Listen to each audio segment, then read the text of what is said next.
مفتی طارق مسعود famous scholar. شادی کی video تو اس میں عورتیں بھی ہوتی ہیں، اللہ کے بندے، لڑکیوں کی کہاں جائز ہے وہ، اور آپ جس طرح کے فیشن کیے ہوئے ہوتے ہیں آج کل خواتین نے. جی جناب، صلاۃ و تسبیح. دیکھیں، موبائل پہ قرآن پڑھنا تو بالکل جائز ہے. صلاۃ و تسبیح کے بارے میں اپنا کلپ ریکارڈ کروا چکا ہوں. دیکھیں، اختلافی اجتہادی مسائل میں نا اختلاف رائے کا تحمل کیا کریں. یہ جو قضائے عمری پہ جو میں نے اتنا سخت بیان کیا نا، اس لیے کہ یہ اجماعی مسئلہ ہے.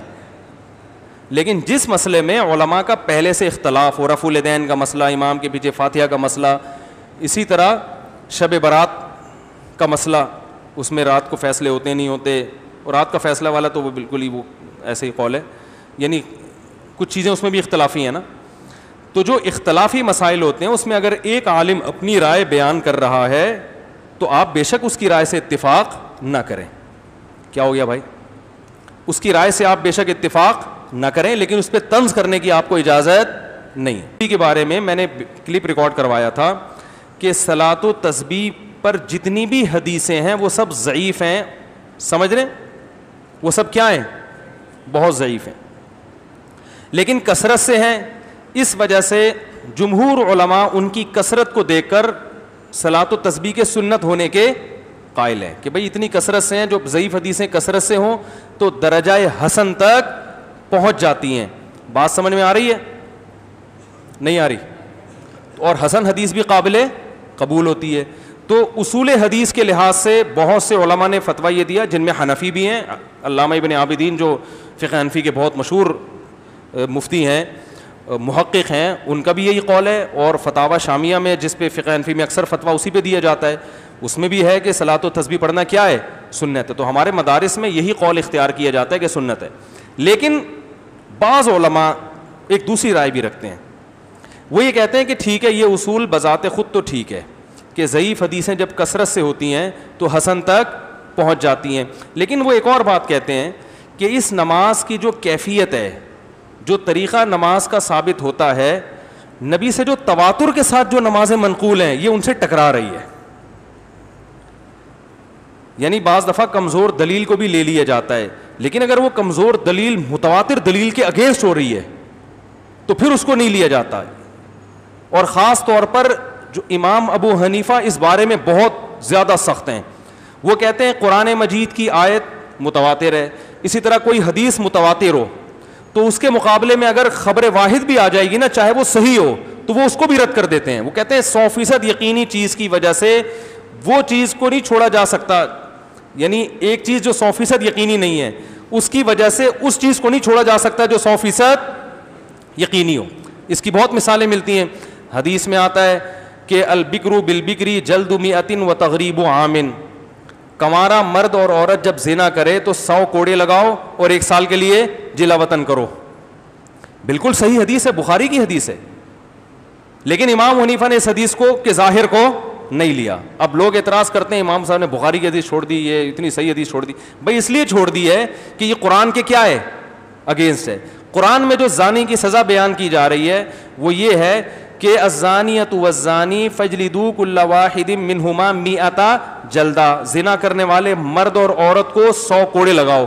اس میں اللہ تعالیٰ نے مزید کوئی سزا بیان، بولو نا بھائی، نہیں کی. اگرچہ یہ بخاری کی حدیث ہے لیکن قرآن کے مقابلے میں مضبوط نہیں ہے. اس کی یوں سمجھ لیں کہ قرآن کی کوئی ایک آیت کا انکار کر دیتا ہے فوراً کافر، بخاری کی کسی حدیث کا انکار کر دے گا کافر نہیں ہوگا. گمراہ ہم ضرور کہیں گے، کافر نہیں ہوگا. تو اس لیے انہوں نے اس حدیث میں تعویل کی ہے، رد نہیں کیا. تعویل کا مطلب بھئی یہ سیاسی حکم ہے کہ 1 سال کے لیے جلا وطن کر دو، کیونکہ ایک ہی جگہ رہ کر عشق معاشقہ ہو گیا ہوگا، زنا کر رہے ہیں، ان کو ایک دوسرے سے دور کر دیں گے. تو اگر حاکم اور قاضی یہ سمجھتا ہے کہ ان کو جلا وطن کرنے سے فائدہ ہے، زنا چھوڑ دیں گے تو کرنا چاہیے، نہیں سمجھتا تو بعض دفعہ جلا وطن کرنے میں فائدے کے بجائے نقصان ہے. اس لیے کہ یہاں تو مقامی لوگ ہیں، جب انسان اجنبی جگہ پہ جاتا ہے تو برائی کی طرف قدم اور زیادہ. خاص طور پہ لڑکی کو جب جلا وطن کریں گے تو اس کے پاس کمانے کا اور کوئی ذریعہ نہیں ہوگا، وہ زنا ہی کو پیشہ بنا سکتی ہے. سمجھ میں آ رہی ہے بات؟ اب لوگ تو کہہ دیں گے بخاری کی حدیث، حنفی لوگ بخاری کی حدیث نہیں مانتے، بخاری کی حدیث، او بھائی مانتے ہیں لیکن قرآن کو پہلے فوکس کرتے ہیں. لیکن بہت سے فقہا نے اس حدیث کو بھی لیا ہے, ان کے اپنے اصول ہیں, ہر فقیہ کا اپنا اصول ہوتا ہے اور سب صحیح ہے ہمارے نظر. لیکن امام حنیفہ کا اصول اس بارے میں بہت سخت ہے کہ جو متواتر احادیث سے اور قرآن سے جو چیز ثابت ہوگی تو اگر کوئی چیز اس کے اگینسٹ ہوگی تو اسی جیسی پاورفل ہونی چاہیے, ورنہ اصول یہ ہے کہ وہ اس کو رد کر دیتے ہیں. تو صلاۃ و تسبیح والی جو نماز ہے اس سے بعض دفعہ ایسی چیزیں ہوتی ہیں جس سے عام نمازوں میں سجدہ سہو واجب ہو جاتا ہے. مثلا نبی صلی اللہ علیہ وسلم سے تواتر کے ساتھ جو نماز منقول ہے اس میں کیا ہے کہ تلاوت اور رکوع میں وقفہ, بولتے کیوں نہیں ہونا چاہیے. صلاۃ و تسبیح میں ہر رکعت میں وقفہ ہوتا ہے. تو یعنی ایک ایسا عمل جس سے عام نمازوں میں سجدہ سہو واجب ہو رہا ہے, اتنا ناپسندیدہ عمل ہے, اور وہی اس مکروہ عمل کا ارتکاب آپ کس میں کر رہے ہیں؟ صلاۃ و تسبیح میں. تو چونکہ مکروہ عمل کا ارتکاب کر رہے ہیں تو اس کے لیے وہ کہتے ہیں, یعنی اصول کہتے ہیں کہ دلیل اسی جیسی پاورفل ہونی چاہیے. لیکن میں نے بتایا مسئلہ اختلافی ہے, جمہور بہرحال اس کے سنت ہونے کے قائل ہیں اور بعض حضرات اس طرف گئے ہیں. تو میرا رجحان, میں تو نالائق آدمی ہوں, میرا تو مجھے یہ کہتے ہوئے بھی شرم آتی میرا رجحان, لیکن بن تو سکتا ہے نا کسی کے رجحان پر, تو گورنمنٹ کی طرف سے کوئی پابندی نہیں ہے. تو میرا رجحان اس لیے اس طرف ہے کہ بھائی جب صحیح احادیث جو بالکل بے غبار ہیں ان سے اتنی کثرت سے جو نمازیں ثابت ہیں پہلے وہ پوری کر لو, پھر ٹائم بچے تو پڑھ لو. لیکن آپ جب وہ ان کو کریں گے تو وہی اتنی زیادہ ہیں کہ آپ کے پاس اس طرف آنے کا ٹائم نہیں بچے گا. پھر بھی کوئی کر رہا ہے تو بھائی جمہور کا مذہب ہے, ہم اس کو بدعت ہی نہیں کہہ سکتے. علامہ ناصر الدین البانی رحمہ اللہ تعالی, انہوں نے صلاۃ و تسبیح کو سنت کہا ہے اور دلیل میں صرف عبداللہ ابن مبارک کی تقلید کی ہے انہوں نے, کیونکہ عبداللہ ابن مبارک صلاۃ و تسبیح کے قائل تھے, بہت بڑے محدث تھے. تو علامہ البانی نے کہا ہے کہ انہوں نے, یعنی ان کا یہ رائے ہے کہ عبداللہ ابن مبارک جیسا محدث جب ایک نماز کو افضل قرار دے رہے ہیں تو وہ غلطی پہ, ان کی بات کا میں حاصل بیان کو, تقلیدی ہے نا یہ. تو ہم یہ کہتے ہیں کہ چاروں امام ابو حنیفہ, مالک, شافعی, احمد بن حنبل, یہ نماز جتنی اس کی فضیلت بیان کی جا رہی ہے نا کہ اتنی فضیلت زندگی میں ایک دفعہ پڑھو نہیں تو. اچھا بعض علماء نے یہ بھی اعتراض کیا ہے کہ یہ کلام مزاج نبوت کے ان کی رائے میں یہ منافی ہے, کیونکہ نبی صلی اللہ علیہ وسلم کے اس طرح کے الفاظ آتے ہیں اس میں کہ پوری زندگی میں ایک دفعہ پڑھو, روزانہ پڑھو, روزانہ نہیں پڑھ سکتے تو ہفتے میں ایک دفعہ, ہفتے میں ایک دفعہ نہیں تو مہینے میں ایک دفعہ, مہینے میں ایک دفعہ نہیں تو سال میں ایک دفعہ, سال میں ایک دفعہ نہیں تو. تو بعض حضرات کا یہ بھی رائے ہے کہ یہ جو کلام ہے نا یہ بھی مزاج نبوت سے میچ نہیں کرتا, یعنی آپ صلی اللہ علیہ وسلم کی حدیثیں اس طرح کی ہوتی نہیں ہیں, یہ بعض حضرات کا یہ خیال ہے. تو اور دوسرا ائمہ اربعہ سے اس بارے میں کچھ بھی منقول نہیں ہے. اتنی امپورٹنٹ اور اہم نماز نہ امام ابو حنیفہ سے کچھ منقول ہے, تو یہ اتنے بڑے بڑے علامے جو اپنے وقت کے بڑے بڑے امام تھے ان سے یہ حدیث مخفی کیسے رہ گئی؟ سمجھ میں آ رہی ہے بات؟ اور امام احمد بن حنبل جیسے جو امام بخاری کے استاذ ہیں انہوں نے بھی صلاۃ و تسبیح کو کی روایات پہ رد کیا ہے. تو اتنے بڑے بڑے ائمہ جو بڑے بڑے محقق ہیں ان سے یہ حدیثیں مخفی کیسے رہ گئیں؟ تو بہرحال دونوں طرف ہیں. میں پھر بھی بتا رہا ہوں کہ میں اپنی رائے پر مصر نہیں ہوں. کوئی صلاۃ و تسبیح کا مجھ سے پوچھتا ہے تو میں عمومی طور پر اس کو وہی فتویٰ بتاتا ہوں تو جمہور کا ہے, کیونکہ امت کو مزید اختلاف میں نہیں ڈالنا. لیکن یہ چونکہ کسی نے پوچھا تھا تو جب ایک دفعہ زبان سے بات نکل جائے تو پھر تو بھگتو صحیح ہے نا, ورنہ میں نے 15 سال یہ مسئلہ کبھی ممبر سے بیان نہیں کیا. بھئی عوام چلو عبادت ہی کر رہی ہے, جمہور کے قول پر عمل کر رہی ہے, کرتی رہے, یہ کوئی اتنے بڑے مسائل نہیں ہیں کہ ایک نئی جنگ چھڑ جائے. لیکن وہ ہو گئی, وہ زبان سے نکل گیا تو پھر اس پہ توپوں کا رخ دھاڑ ٹھیاؤ پوری فائرنگ ہو رہی ہے. یہ دیوبندی نہیں ہے, یہ یوں نہیں ہے, تو یہ فلانا نہیں ہے, تو یہ یوں نہیں ہے, تو یہ حنفی نہیں ہے, کوئی پتہ نہیں کیا کیا بنا دیا مجھے. تو اتنا بڑا مسئلہ نہیں ہے, پڑھ لیں ٹھیک ہے نا. میں نہیں پڑھتا, مجھے گن پوائنٹ پہ کسی کا باپ بھی نہیں پڑھا سکتا ٹھیک ہے نا. اگر میری رائے تبدیل ہوگی تو میں پڑھ لوں گا. باقی جو پڑھ رہا ہے تو میں اس کو بدعتی بھی نہیں کہتا, کیونکہ دونوں طرف علماء ہیں. مجھے کیوں نہیں پڑھا سکتا؟ اس لیے کہ میرا اپنا مزاج ہے کہ یار جب وہ دوسری روایت اتنی کثرت سے ہے. تو ہمارے حضرت مفتی رشید احمد صاحب رحمہ اللہ بھی بہت, مفتی تقی عثمانی صاحب کے استاذ تھے. اچھا مجھے لوگ بھی یہ بھی کہتے ہیں اس کا اپنا تفرد ہے, میرا تفرد نہیں ہے بھائی, میں کون ہوتا ہوں؟ بڑے بڑے علماء اس کے قائل رہے ہیں. تو ہمارے شیخ مفتی رشید احمد صاحب جو دارالعلوم کرنگی میں شیخ الحدیث تھے, حضرت مفتی تقی عثمانی صاحب, مفتی رفیع الرحمانی صاحب نے حضرت سے 8 سال پڑھا ہے.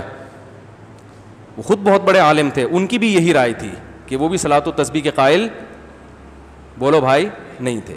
بلکہ وہ تو یہ کہتے تھے کہ میں نے جو 50-60 سال صلاۃ التسبیح پڑھی ہے تو میرا دل چاہتا ہے کہ میں یہ نمازیں لوٹا لوں, کیونکہ وہ سدا صاحب واجب ہو رہا تھا نا, ان کی رائے تھی, لیکن وہ بھی اس پہ اصرار نہیں کرتے تھے, بلکہ وہ اسی طرح مسئلہ بتاتے تھے کہ بھائی دونوں طرف علماء ہیں, اپنی رائے میں وہ مضبوط تھے, بتاتے ایسے تھے بھائی وہ بھی رائے ہے اور یہ بھی رائے ہے, تو جو جس رائے پر عمل کرے. تو اگر آپ کو ان علماء کی رائے صحیح لگتی ہے تو بے شک ان کی رائے پر عمل کریں.